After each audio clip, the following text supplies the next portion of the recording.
and gentlemen, welcome to Root TV 2020. We are here with you tonight with a very special guest. I'm very happy to present to you one of my favorite horror actors, one of my favorite actors in general, one of my favorite people in general. Ladies and gentlemen, sitting across from me. Well, he's not sitting across from me on the computer screen, but due to the pandemic. But ladies and gentlemen, we have David Howard Thornton. David, how the hell are you tonight? I'm doing very well. How are you doing tonight? I'm doing all right, considering. I mean, you got now correct me if I'm wrong. You're in New York, right? Yes, I'm here in New York City. Yeah, so you're in the epicenter of what's going on right now. Yeah. So cheers to the epicenter. Yay to being in the epicenter. Yeah.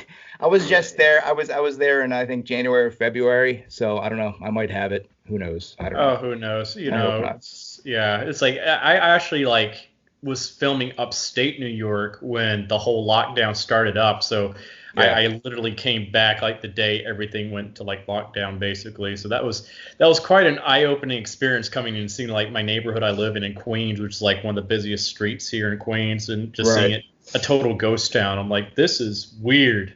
No, it's very strange. I'm in South Jersey, right outside of Philly. So the cities are just they're so depleted. It just looks it's scary, but that's what it has to be. I'm not one of those people who is screaming at the top of my lungs, we want to get back to work.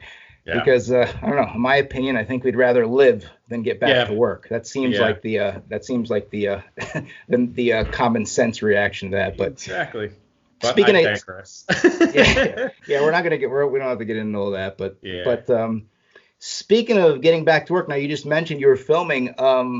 When this happened, I think Damien, for you guys who don't know, Damien's the director of Terrifier and Terrifier 2. You guys had a few more days left of shooting, or what was it? Yeah, I think I maybe had 4 or 5 more days left on set. So I'm and I think they had a few other days with some other people that in scenes that I'm not in. And so it's I think maybe we had a week, 2 weeks left of filming to do total, So it's just come on.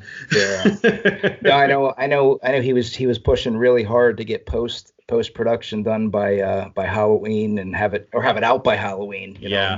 Be ideal, but who knows? But I'm sure as long as there is a light at the end of the tunnel, it will see the light of day. Exactly. Well, so that's the thing is he's been keeping himself busy during this whole quarantine by both editing everything that we've already filmed, putting the music in, putting the sound effects in, and he's also been just taking that time to really construct these little last bits of practical effects that we're really having to use, because we have some kill scenes still to film, and we put those to the last minute because he knew those were going to be extensive builds that he was going to have to do. So he's now had the time to do that. So he's a little bit relieved there, because that was the hard thing being on set, was constantly filming, because he's got a director and things, so he doesn't have that time to build things. So we'd have to maybe film for a week, then he have a week off so he could build things for the next week, and it's just So it's given him that kind of freedom. So I'm hoping we can possibly at least start doing screenings in the fall or something like that. Maybe do some sneak previews or something like that. But who knows? But I know we're not the only ones in this boat right now. Basically, the whole entire freaking industry is like this. I know CW, all their shows, they've postponed until January of next year. So it's just everybody's been hit hard by this. So. It's unbelievable, man. Now, being from New York, have you left your place there very often just to get groceries, I guess, maybe, or what? That's all I've done. Is go to get groceries and go to do laundry. And luckily, my grocery store and both my laundry are on the same block that I'm on. So it's just I have not really walked much farther. Maybe I went to CVS the other day, so that was 2 blocks. So okay, gotcha. Yeah. That's about it. Yeah, and now of course, I'm in Jersey. It's mandatory to wear a mask in public. My question for you is, and this is something that's been really, it's been bothering me. I'm wondering this. What is our good friend Art the Clown going to have to do if he wants to go back to that pizzeria? He's got to wear the mask. His friggin' nose is not going to. He's not going to be able to wear it with a nose. He's not going to be able to wear. He's not going to be able to wear the damn mask. He's not going to be able to have his pizza. David. Oh, exactly. I know. I think he would be one of those people that you always see that's like, I'm not wearing a mask. You can't stop me. Freedom. That's the opening. That's the This is America. Damien's gonna reshoot the first scene of part 2, and it's just gonna be Art just bitching at the pizzeria. Yeah. I want my damn pizza. It's the first time he's ever gonna slice. You can't take away my pepperoni, goddamn. This is America. Give me my pepperoni. Oh God. Oh my God. Anyway, but speaking of Art the Clown, I just wanted to let you know from an outsider's perspective. I'm sure you already know.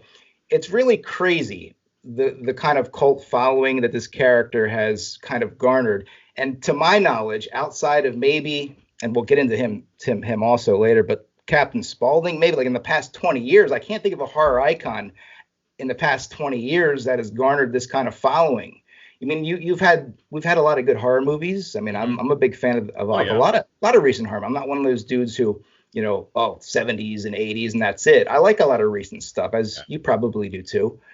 But in terms of characters, Art has really etched himself in the I don't want to say beloved because he's such an evil he's such an evil man, evil entity, I should say. Yeah. But how does that feel to stake claim to a character that you play that's pretty much going to be a reoccurring, fixture in horror, in the legacy of horror movies?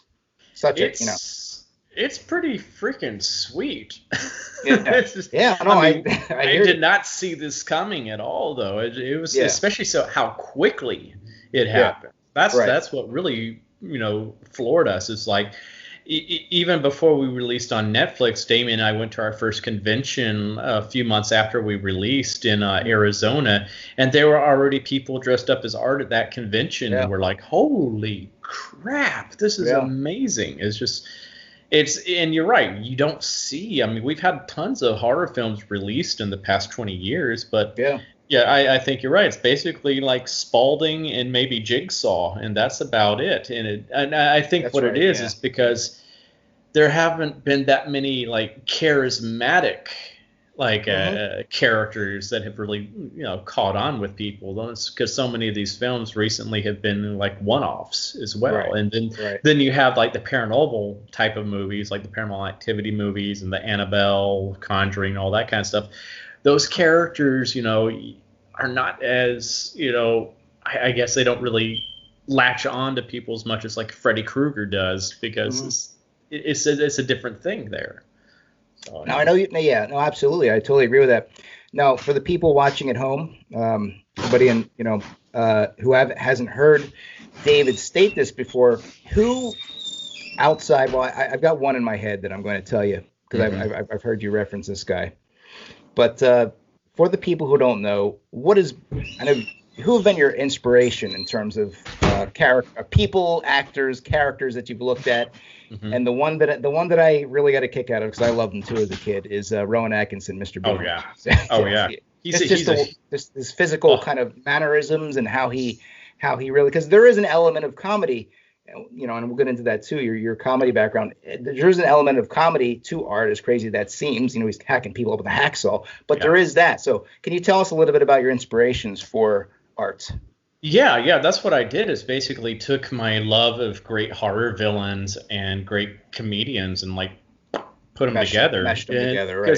First of all, starting with the horror villains, I kind of look at Art as basically a huge amalgamation of different horror villains that came before him. I mean, there's bits of, Jason Voorhees, Mike Myers, Chucky, Freddy, Pinhead, Leatherface, all those, they're all inside of him. He's got little characteristics of each. I kind of look at him as a horror fanboy in a lot of ways. Right. But I took those guys and like mixed that with my love of great physical comedians because that's what I grew up watching. Like my parents and my grandparents gave me a great education in like film. And I was watching like, Charlie Chaplin movies, Buster Keaton, Marx Brothers, Three Stooges at a very early age. And I love that kind of style of acting. I was a huge Jim Carrey fan back in the day. Absolutely. And then, as you mentioned, Rowan Atkins, I'm like, my aunt, when I was about 13 or 14 years old, is when I first really started getting into doing comedy and theater. She gifted me a whole package of all of the Mr. Bean tapes, and I would watch him over and over and over and over and over because I was like, this guy is fantastic. I love this character. He's just such a mischievous character. He's so much fun to watch. And it's one of those type of characters that it translates to any culture, any language, because he doesn't speak. So he's able to, go worldwide with that character, which is brilliant. And I love that character so much. And I'd always wanted to play a character like that. I always wanted to have that kind of chance. And that's unfortunately in this industry, there's physical comedy's kind of gone out of style in a lot of ways. You don't really see that as much anymore. It's more about the sex jokes and the fart jokes these days. And really. I mean, that's unfortunately where it's basically devolved. That's such easy humor. It's cheap. It's very cheap and easy to pull off. It's like, anybody can just recite a fart joke or something like that. But like you go back, and I'm like, I did a deep dive into some Buster Keaton films on YouTube about a year or so ago, just getting get back in mind for art. And I'm sitting here, it's like, he had to really sit there and like choreograph this stuff and really work on the fine details, and because just so he wouldn't die. Because some of the things he was doing were absolutely batshit crazy, and this is before they could do CG or wire effects and stuff like that. He actually had to jump off buildings and I was like, my himself, God. That's a true artist right there. So that takes skill. That takes. I also look at like the mirror routine that they do in Duck Soup with the Marx Brothers, which is one of my favorite routines ever. And that's something they had to sit there and rehearse because it's so good but so precise. And that's what I love about like physical comedy. There's so much precision involved in it. There's so many nuances involved. And I saw this show here in New York a few years ago called The Play That Goes Wrong. And it's one of the funniest. It lives up to its name. It's exactly what it is. There's people putting on a play and everything goes wrong. By the end of it, the whole entire set has fallen on, just collapsed onto the stage. And it's just like, and it's one of those shows where like, if the actors are not right on their mark, they could die. Oh, absolutely. Yeah. it's that literally. Yeah, it's insane, but it's like I love that because that took so much skill to pull off, and I'm like, I love seeing that. I'm wanting to see more of that this day and age. And I was luckily, I grew up doing that kind of comedy in theater. I did a lot of children's theater growing up because kids are more into physical comedy than the verbal. The verbal humor, and so I did a lot of slapstick, especially back in the day, doing all pratfalls and all that fun stuff. Absolutely. But I never had anybody that could really mentor me and fine tune my skills because it's like a dying art form. But I was lucky when I was I did the tour of How the Grinch Stole Christmas, the musical. That's right. Yeah, I was reading about that. Yes. And I played Grandpa Who in that, but I was also very lucky to be the understudy for our Grinch, who was the amazingly talented Stefan Karl, who was known as Iceland's Jim Carrey. He was Robbie Rotten on the show Lazy Town.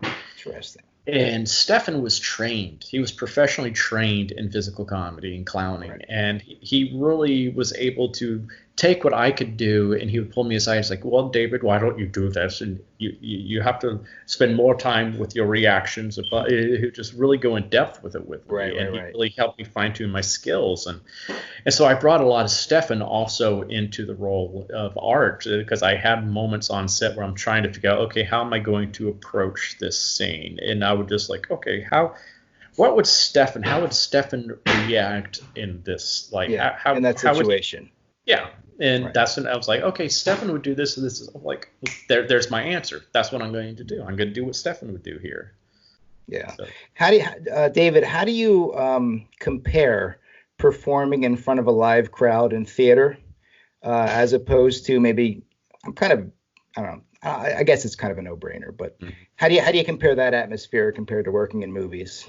Oh, it's totally different. Yeah. Completely different. And it's because that's what, Terrifier was my very first real film role. I had done maybe Full like film extra role, work, yeah. yeah, but Right. never like a leading role in a film. And so I, Right. I had to learn a lot on the fly. Mhm. It was, just like, you just throw me in there. I'm like, okay, what am I doing? And luckily I had like, great actresses to act off that had been doing this for years. So I was like, oh, okay, now I understand what you mean by, my starting mark and blah, blah, blah. I'm like, Right, oh, right, okay, right. cool.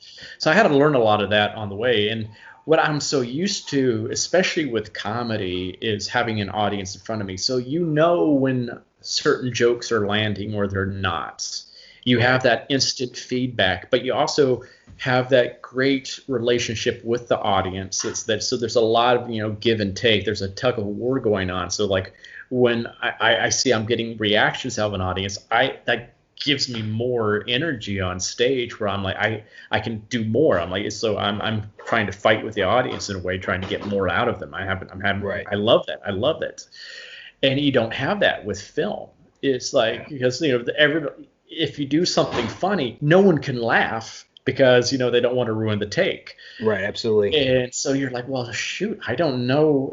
I'll see what I'm doing here. I have no idea how this is reading to an audience. But I would basically have to gauge things off of how the crew would react as soon as they said cut. If they're laughing, I'm like, okay, that must have been really good. Especially with Damien, because Damien is so. He can be such a brick wall at times of emotions where you can't really read them. Yeah, you can't really read him. It's like, am I sucking right now? But it's like if I look over and I see him just grinning, and then I'm like, okay, good, I did it. Okay, that's good. That's a good take. And sometimes I just inherently feel that was a good take, but it's so much different. Plus, also on stage, you're able to fine tune things over time because you perform the same scenes over and over and over and again, during rehearsals, and you do it in front of audience. So you're always discovering new nuances. And with film, you only have that one shot, that one day you're filming everything. So you're like, well, I hope I get everything out that I should, because I'm one of these people, when I do stage work, I'm always thinking of new things later on. I'm like, oh, I could do this, and this would be great to add to this scene. And with film, I'm like, I will have those days when I get off set and I'm like, man, I could have done this. Damn it. Oh, well, it's got to live there. So yeah, no, and it's with art, you didn't really have too many. It was a different type of role because you didn't have any verbiage, nothing to really memorize. How do you get into the mode like when you played in Grinch? Not having panic attacks of forgetting your lines in terms of a live crowd. I mean, it's simple. It's simple to flub when you've got a million cameras. You can cut whenever you want, but you're out there naked in front of the audience. So I've always thought that about people, actors and actresses in theater. Like the hardest part to me would be just knowing that I don't want to mess up, because there's no you're out there with no net, in other words. Oh yeah. So what is your take on that? Well, those, in an odd way, those are moments I kind of enjoy when something does go wrong on stage, because I have I guess one of my better skill sets is improvisation. So it's cool. It's like I'm one of these people, when if something can go wrong, on set, then that's kind of an opportunity to play.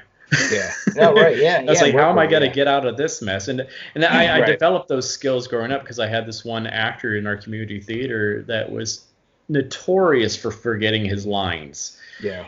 And so you had to be on your game. And sometimes he would do it on purpose just to see if you knew what you were doing. And it's just like, damn.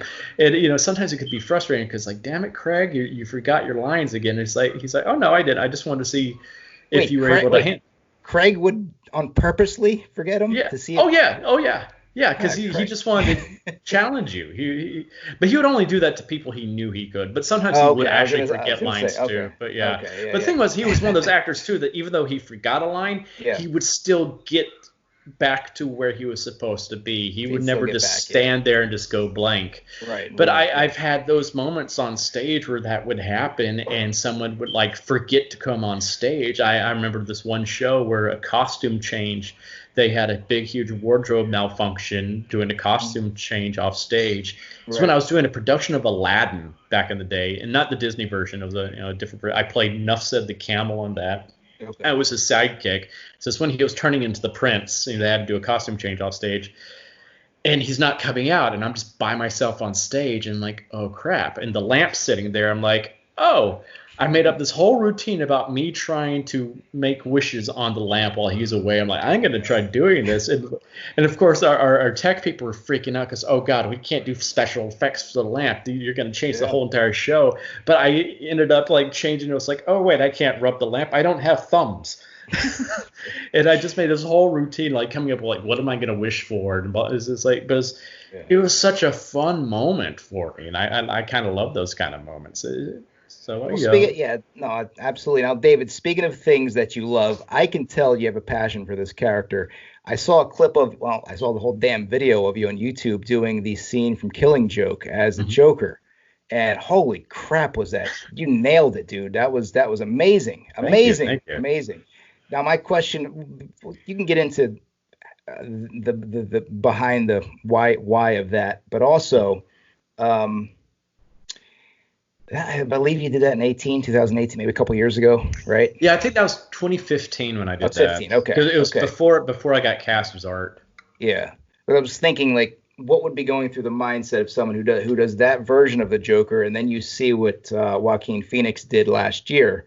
I mean, he kind of made it his own. You have that style. I mean, let's talk about first what exactly went into that version of your Joker character there, because that was really great work. And as a matter of fact, I sent to a couple people and they were astonished too. Really good work, man. Thank you. Well, I tried to take bits and pieces from previous actors that had played the Joker before.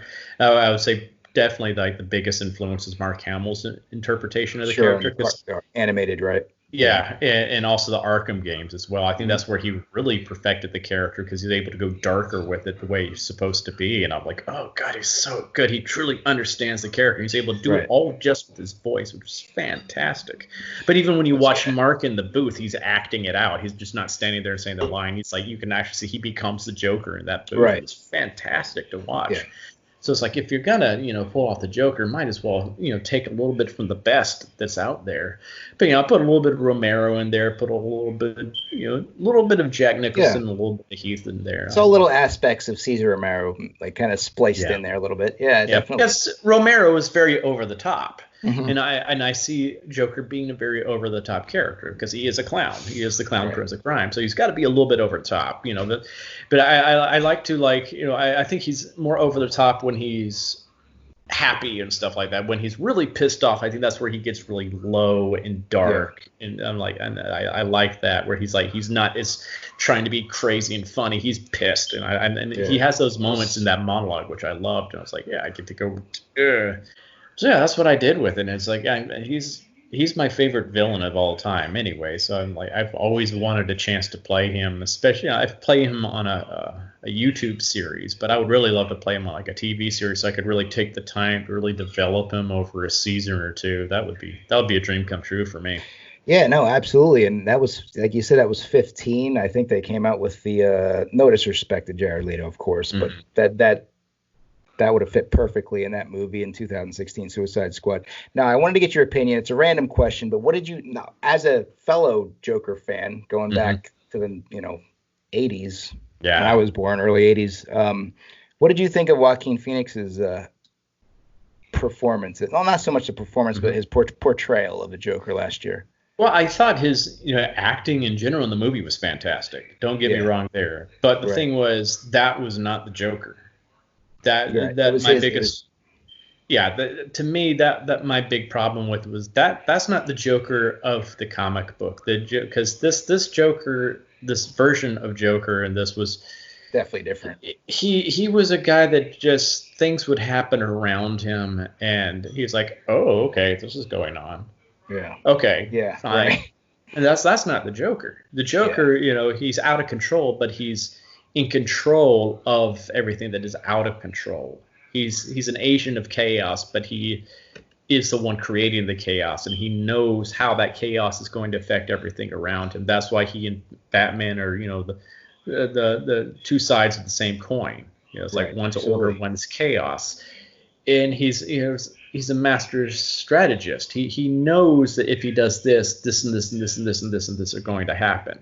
He has it all mapped out, and it's like he would have gone on that game, on that talk show, knowing that if he had killed the host, that would set off the chain reaction of knowing that Gotham at that moment was, just on the cusp of going over the cliff, with insanity.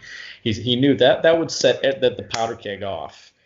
And that would probably even like, okay, well, this is going to happen. Well, I know the Waynes are going to be at this showing of this movie this night, so this is going to cause this guy that's going to kill them and blah blah. So I finally get my revenge against the Waynes. So it's just like he would have had that all planned out instead of just oh well, that happened. It seems like Todd Phillips had his own kind of I don't know, altered version. It didn't, obviously didn't match the comics or anything like that. That's the thing. It's like it to me that movie felt like it wasn't originally, when it was originally written, it wasn't written as a Batman type of movie, like Batman universe universe or anything. It's like it was basically the story of one man, like a commentary on the mental health system and a man's descent into madness and what causes a man to snap. And that itself, and I think would have been a great movie. What's interesting? I can't say 100%, but I feel like I was hearing an interview with Todd Phillips, and he was saying something to the effect that he wanted to make that movie, telling that story prior to attaching the Joker to it. So he kind of wanted to get that story out there without, and then he said, well, how do you make a mainstream movie in 2019? Yeah. Superhero or something attached to it that's going to sort of get a built-in brand, And it worked. It worked. Yeah. It raked in the money at the box office, but I think that's because it had the Batman name to it. It had those elements in it. Right. And I mean, even if without those elements, I think the movie would have been just as equally good, but it wouldn't have had the butts in the seat like it is. So they did a smart thing there. Because I really enjoyed the movie itself. I was like, this is a fantastic movie, but I'm like, this is not the Joker. It was definitely his own vision. Yeah. But moving around back to another grease paint individual. Of course, Art the Clown. This was everybody watching wants to talk about. Speaking of grease paint, how long? I know we answered this before, but how long? Because I've done a little indie horror work myself, and I played a zombie that took about an hour and a half makeup. How long did it take for David to get into Mr. Art the Clown every day? It takes about 2.5 to 3 hours usually, I would say. But that's on the days where I'm clean. When it's like pre-blood art. When I have the blood on there, that takes even longer because we have to match it up for continuity, so we have all the blood splatters in the same places. And when I have battle damage, then we have to add those prosthetics to it, like when I got my eye gouged out, and some stuff I can't talk about yet too. So, but too. And I know you said that Damien does the makeup not only for the movies, but also when you do cons and horror appearances. One in particular I wanted to talk about, and I know his health wasn't the best. But you did a photo op at the same time that the great, and I've met him, God, let me see, 3 or 4 times. He's just the coolest dude. Was the coolest dude, it's sad to say. But Sid Haig, did you get a chance to talk to him a little bit when you were kind of getting your makeup done that day? I mean, I think it was it New Jersey Horror Con or one of the Horror Cons? It was is at Mad Monster Party down in North Carolina. Gotcha, that was epic. That was an epic day because because we had our photo ops back to back. So they're like, why don't you guys just get your makeup on at the same time? I think they're like, I think they were very smart about doing that. They're like, hey, because they're like, we can publicize this. Like, oh my God, these two killer clowns are getting their makeup done at the same time. Yeah. And that was something else, just to be in the room with Sid. It is like, it almost felt like a passing of the torch in some ways too. was just gonna say that. Yeah, it was almost like an indirect kind of moment there, you know? Yeah, because like on his way when he had found, because he got, of course, out of the makeup way before I did, because his photo op was before mine. But like on his way out of the room after he came over and took those photos with me and Damien and stuff like that. Which I thought was amazing that Rob Zombie on his tribute to him, he posted that picture of us together, which I was like, holy shit. Yeah, that's right. Yeah. But that was like, whoa. But on his way out of the room, he just turns to me and goes, "See you under the big top, kid." And I was like, oh man. Jesus. I was like, and that was a cool thing then. Yeah. But now it's just like, oh man, that hits harder now. It's just like, damn. Man, he was I mean, I could go on and on about his acting, but he was just a nice man. Gosh. But you can tell as somebody. He really was. He was, and you can tell you can tell when somebody's talking to you who kind of just going through the motions, but he generally was interested in people's lives and fans and fellow actors, and he was just an awesome dude. Well, what impressed me about him, because we did a few cons together, and I'm one of these people, I like to get at the tables before everybody walks in the morning and stuff like that, and I like to stay there as long as possible too, because you never know when you might get that person like 2 minutes before the con closes, like they're like, can I get your autograph or something like that? I want to stay there as long as possible for the fans. And one thing I noticed was Sid always beat me to the floor. Wow. And he was always the last person to leave the floor too. He was there the whole entire time. And I would try to beat him. I would try to beat him to the floor, and he would still be there. And I'm like, damn it, Sid. How do you do this? But he was that dedicated. And especially, I had, because when I saw him down there in North Carolina, like my mom had cancer, so I know that look. Right. I know that look, and when I saw him there, I was like, ooh. Mm-hmm. They of course they were denying it at the time because they didn't want people to know what was going on, but I was like, oh, I can tell what's going on. Right. So knowing that he was doing all of that while he was sick. Mm-hmm. Really stood out to me too, because like, wow, he could just be taking these last days to himself, just doing that, but this is what he wanted to do. He was like, that's what made him happy, was to be able to be out there with the people and the fans. And he would even still show up at the after parties and stuff like that, just for a few minutes, just to say hi to everybody. Bill Moseley would just, escort him in and stuff like that, and take good care of him. Bill's a god. I love Bill. Another good guy for sure.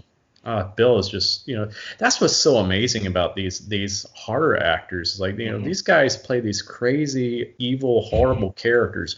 Yeah. But they're all just the biggest sweethearts in real life. Genuine, yeah. Yeah, they're all just genuine guys. I have not met one of them that is a jerk. And it's just like, they're all just, because I was so, when like we started doing cons, so you had that kind of imposter syndrome going on with you. You're like, I don't feel like I belong here. I don't feel like I deserve to be with these guys. Like, these are the guys I grew up with, and I was so afraid that they were gonna kind of look down at me, like, who's this kid think he is? Like, we've been doing this for 30 years, blah blah blah blah. But they were all just like, hey man, welcome to like the family.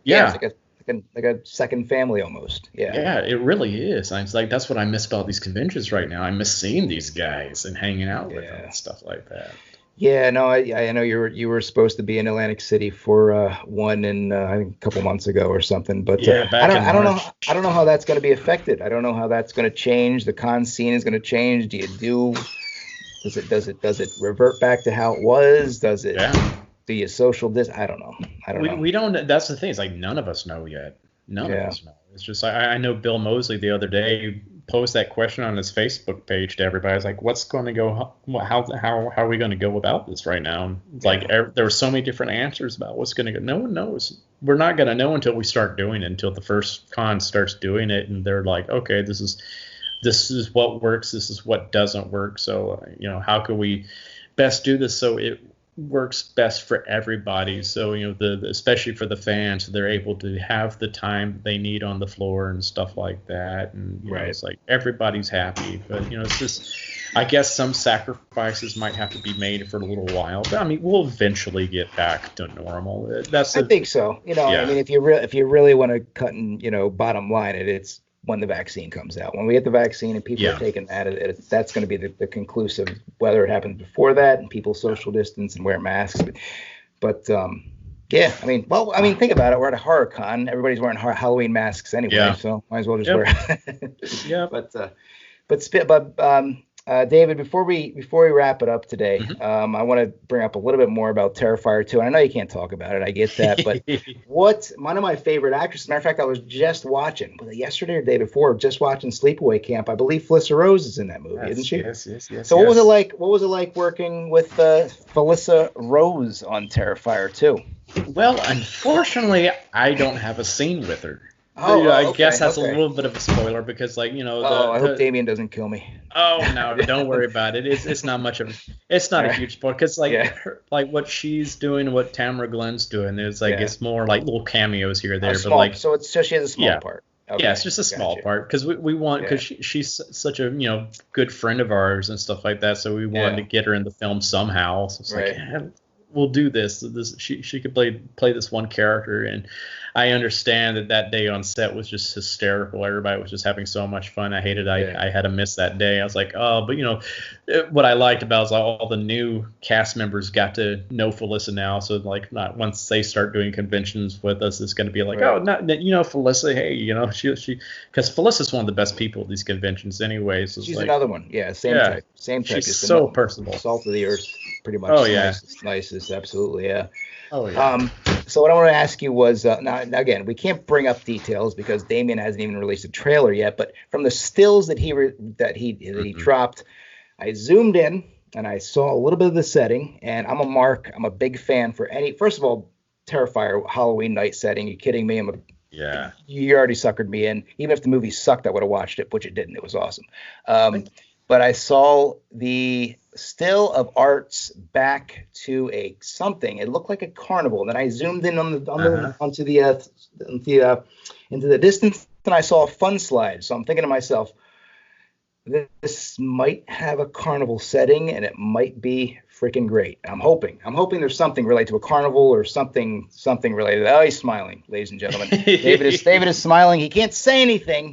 Say anything. But he is smiling. So I'm a big you'll fan be of happy. Carnival. Yeah, you'll be happy. All right. We'll just leave it at that then. I think that's yeah.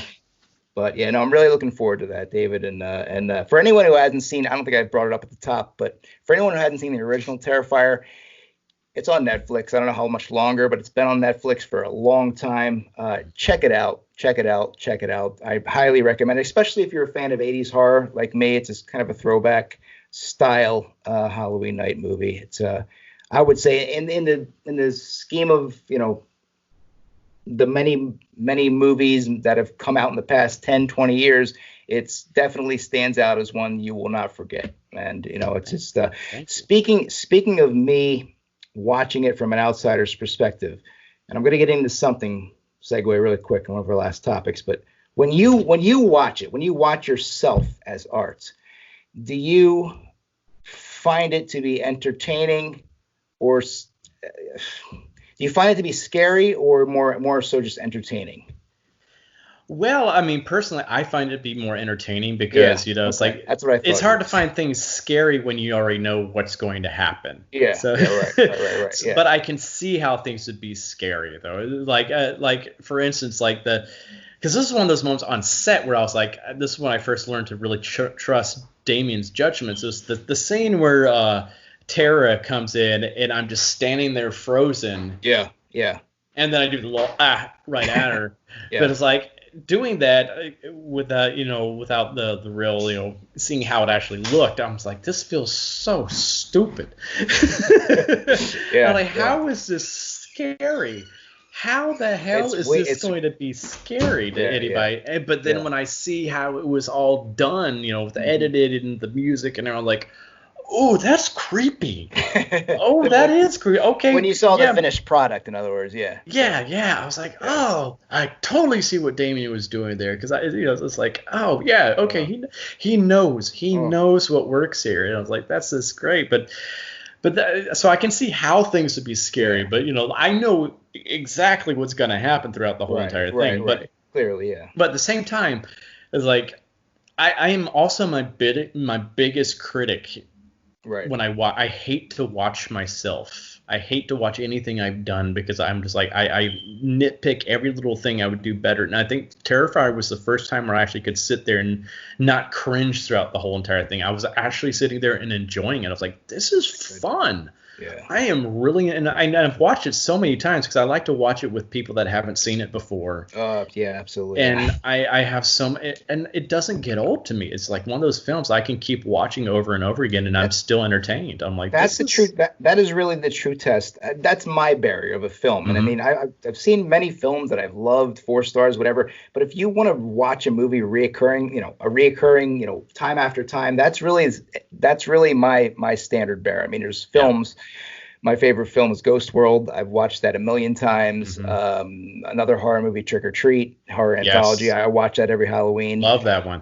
And the newest one, Terrifier. I mean, I watch it, frequently. Now, people might say, "What the hell are you watching that for?" He cuts a damn girl open with a hacksaw. But it's not so much that. Like, I'm not a big fan of. I mean, I don't hate it, but I don't watch it for the gore. I watch it for just the characters, the atmosphere, the creepiness of it. And it's got it all. It really does. And Damien and yourself just nailed it. That's because Damien is a true 100% true horror fan. I mean, he's literally named after Damien from The Omen. So I didn't know that. Wow. Raised on horror films. He was watching these films when he was like 3 or 4 years old. His mom was taking him to these films in the theater. Wow. So he's a true fan. He knows I will sometimes, like when we were spitballing kills for part 2, I would come up with a kill. I was like, oh, this obscure movie did this back in the day. I'm like, son of a, how do you even know that off the top of your head? It's just like, I've never even heard of that movie. It's like, oh yeah, this. I'm like, but that's the thing. He knows, because he's such a fan himself. He knows what works. He knows what's in. And like, what I also like about him is the dialogue he writes is not the cliche dialogue that I'll be right back. It's actually how people talk, and you'll see that a lot more in this version and in part 2, because he's really building more of the universe around. He's like, there's a whole family that's the main character and her mom and brother, and like the scenes with them, it's not your generic everything's happy-go-lucky family. It's just like they've got issues, and they talk to each other like a family really talks to each other, not that the cliched TV sitcom type of talk. It's just like and I like that, and it's like, this feels very real, and especially like her little brother is like, I love his character so much. He was my favorite character when I first read the script, because I could identify with him. It's like, oh my god, that was kind of me as a kid in a lot of ways. And it's like, it's kind of like how Damien was. It's like, I kind of wrote him like how I was as a kid. I'm like, I love this kid. And I think it helps with the audience. They can identify with these characters because they're more believable that way, and it's. Yeah, relatable and believable. Yeah, absolutely. Considering all the unbelievable stuff that happens in it too. So it's like, no, I had to go back and you say Damien was watching forever. I had to go back and backtrack a lot of years of horror movies. I didn't, my parents weren't big into that, and I was chicken shit. I wouldn't watch them. So my first intro was my grandmother. This is a great story. I don't think anybody knows this. My grandmother and my aunt Roseanne took me to see in 1996 the first Scream, and that's what hooked me. The Scream in theaters. I thought that first Scream 2 was my first big one that I saw in the theaters. That's the one that hooked you. Yeah, that's the one that hooked me. Yeah. I think Scream's a great introduction to the slasher genre, especially because it comments on slashers, so it's a great way to like get people into them. I read today. I texted my brother, David Arquette. They just announced that they're doing another one. I know, I'm so excited. Deputy Dewey is back with the badge on his chest there. So might as well do it. I love it. Yeah. Well, David, this has been awesome. Thank you so much for doing this. We got a lot of horror fans that are subscribed to my channel. I go to a lot of car cons. Shout out to everybody at Monster Mania Con in Jersey. Hope one day you can be there. I know you're at the NJ Horror Con at the Showboat. But maybe one day we can see you in Cherry Hill, New Jersey. It's actually I would love to be there. I would absolutely love to be at Monster Mania one day. We're trying to get people. We'll get one day. It'll happen. We'll get back to normal. Happen. Oh yeah. 5, 7, 10 years when this Earth gets back to normal, and hopefully Art takes over as president and kicks the current clown out, replaces him with a better clown. Yeah. Why choose a lesser evil, you know? Yeah, exactly. All right, man. So, David, where can we find you on social media? I know you're on Instagram. Facebook is David Howard Thornton, but where can they find you on Instagram? Yeah, what's your tag on there? Instagram, same thing, David Howard Thornton on there. I'm not that creative with the name. Yeah. But I'm also on CAMEO as well, especially since, the conventions aren't going on right now. So I've been doing a lot of CAMEO videos recently. And I charge the same for a CAMEO video as I do for an autograph. So it's just like $30 for that. So it's like if you want me to wish happy birthday or anything like that to someone, I'm more than happy to do. It's fun. I think I got to do 2 tomorrow, so I'm like, woohoo! Very cool. And I'll put the link to all that stuff in the description. So if you guys want to check that out, I'm check on it there out. under David H. Thornton, I think. David H. Thornton. Okay, gotcha. All right, man. Well, for that, that pretty much wraps it up. I hope you stay safe. I hope you guys can. We need you for those last few moments of Terrifier 2. I need you to make it, David. I need you to make it. Yes, I intend to be there. Come hell or high water. I just, that's why I'm like, everybody just stay home right now. Stay home. The faster we all stay home, the faster we can get back to normal, and the faster we can get Terrifier 2 out to you guys. I hear you, brother. Thank you so much for being on the show this week. Oh, thank you. It's been great being here. I appreciate it. All right, for myself, for the great David Howard Thornton, you've been watching Root TV 2020. I will see you guys real soon. Cheers, guys. Later.